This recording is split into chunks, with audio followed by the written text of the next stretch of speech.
24 Mattino. L'intervista. Ben ritrovati da Alessandro Milan alle 8:21 minuti. Voglio salutare l'onorevole Simonetta Rubinato del Partito Democratico. Buongiorno onorevole. Buongiorno a voi. Allora, tra l'altro dobbiamo anche dire anche sindaco di Roncada in provincia di Treviso. Sì, Senta, vogliamo parlare un po' di questa lotta all'evasione fiscale, perché sui giornali oggi se ne sentono davvero di ogni tipo di proposta. Intanto lei di recente aveva proposto, sapete che si può fare, pubblichiamo sul sito magari dell'Agenzia delle Entrate l'elenco dei contribuenti per i quali si è accertata un'evasione di considerevole entità. Allora, onorevole, che cos'è? Delazione o un giusto principio di equità?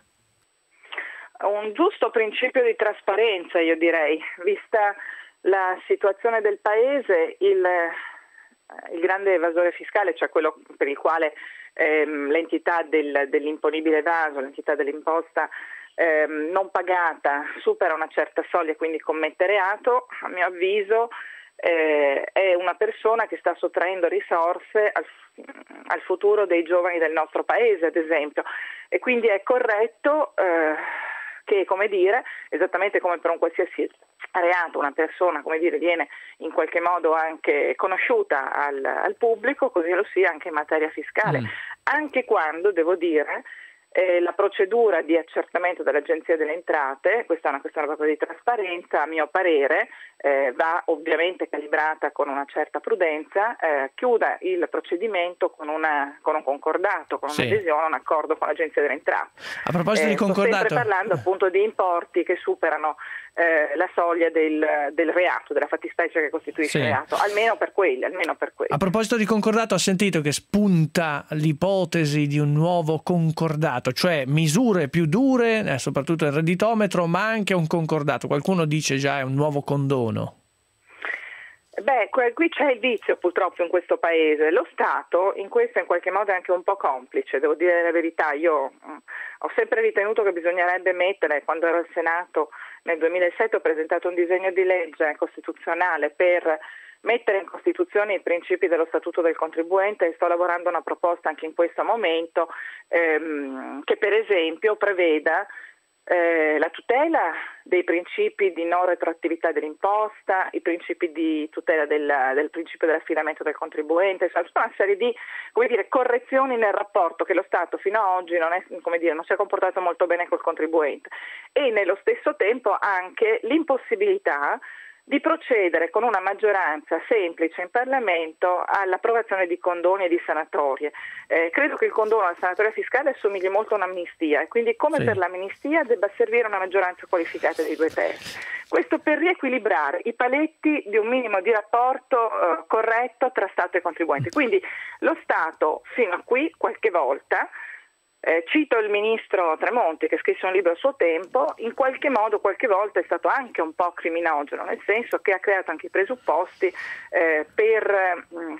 perché qualche cittadino si sentisse in qualche modo vessato e quindi si difendesse da solo. Però detto questo, e quindi lo Stato per primo deve cambiare il suo raggio d'azione, comportandosi anche in modo molto leale col contribuente. Detto questo, chi poi non si comporta in modo leale, direi con lo Stato ma soprattutto con il resto della comunità nazionale e con le future generazioni, a quel punto deve pagare. A questo proposito, un'ipotesi, un'altra che spunta è quella della pubblicazione online di tutti i redditi. Noi tra poco ne parleremo anche con Oscar Giannino. La trasparenza che coinvolgerebbe i sindaci, cioè i sindaci, e quindi le faccio una domanda da sindaco, i sindaci hanno la possibilità di pubblicare tutto quello che succede già dei loro cittadini. Intanto ci aiuta a chiarire, perché mi pare che la legge già preveda che se io vengo dal suo comune possa fare una richiesta specifica per ottenere il reddito di un suo cittadino. È così?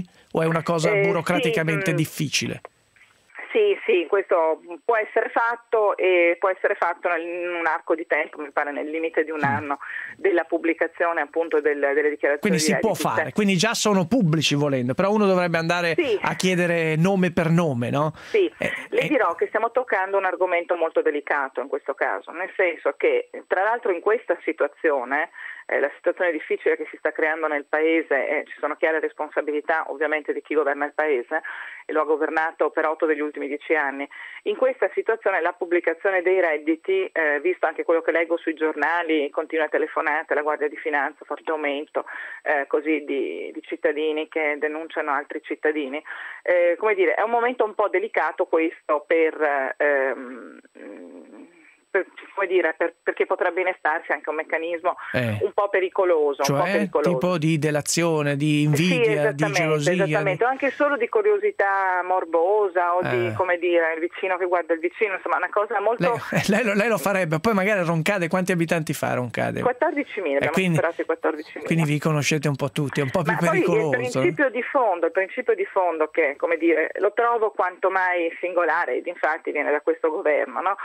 Allora, il ministro dell'economia in questo paese dispone di un braccio, non da poco come la Guardia di Finanza, operativo, e dispone dell'Agenzia delle Entrate, che è dislocata su tutto il territorio. Dispone di, credo, consistenti anche risorse, quindi umane, strumentali, ha tutte le banche dati possibili, sappiamo cosa può essere oggi internet se utilizzato bene, incrociate le banche dati. Cioè dice se la vedano loro, insomma.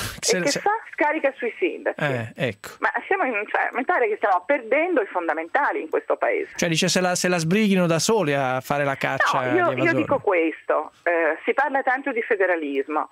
È un federalismo solo parlato per il momento e ben poco praticato, anzi siamo molto arretrati sul tema dell'autonomia responsabile in questo paese con i patti di stabilità approvati da questa maggioranza.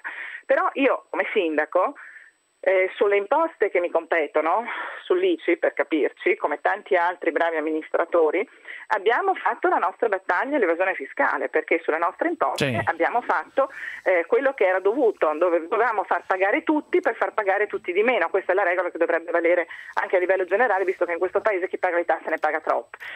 Quindi per quanto ci riguarda le nostre responsabilità ce le prendiamo, ma non sulla finanza derivata, su quella che ci elargisce generosamente lo Stato. Sulle imposte dello Stato è lo Stato che deve fare la sua parte, che deve fare il suo dovere. Allora, l'ultima domanda, senatrice, è onorevole e anche sindaco, perché molti dicono la lotta alla casta, visto che la casta non fa queste lotte, perché lei tiene, semmai, sebbene immagino con uno stipendio, 2 poltrone, non è il caso di tenerne solo una? Ne tengo 2 perché sono una persona a cui è stato chiesto in un comune di maggioranza di centrodestra di presentare un progetto alla popolazione. Questo sì, lei è stata eletta. No, questo certo non ha fatto nulla di illegale, certo, però molti dicono... non solo, posso dirle una battuta su questo, nessuno lo dice, io sono al secondo mandato, quindi non ho un conflitto di interessi nel dirlo, per me la vicenda è praticamente chiusa, con l'orgoglio di aver fatto il mio lavoro di sindaco e di parlamentare, in questo momento sospendendo la mia attività professionale di studio, quindi senza aumentare i redditi e i ricavi senza fare studio, il terzo lavoro, quindi ma su questo attenzione anche a una norma che c'è in questa manovra che pensa di, come dire, così fare moralizzazione dicendo che il parlamentare è incompatibile con qualsiasi altra carica elettiva, ma in questo modo noi possiamo per esempio tenere in Parlamento gli assessori nominati esterni, penso per esempio al collega Tabacci a Milano, che è anche parlamentare, ma espelliamo dal Parlamento i sindaci dei comuni, per esempio sotto i 20.000 abitanti come il mio, che sono perfettamente compatibili, quando non c'è ancora un Senato delle autonomie. Cioè in Parlamento avremo solo gli eletti delle liste bloccate. Quindi a mio parere, finché c'è questa legge elettorale, questa norma chiude su un Parlamento che non è più Parlamento, ma è un'assemblea di cortigiani e di cortigiani. Io intanto la ringrazio e la saluto. Grazie a voi, buona mattinata. Rubinato, a lei, onorevole del Partito Democratico.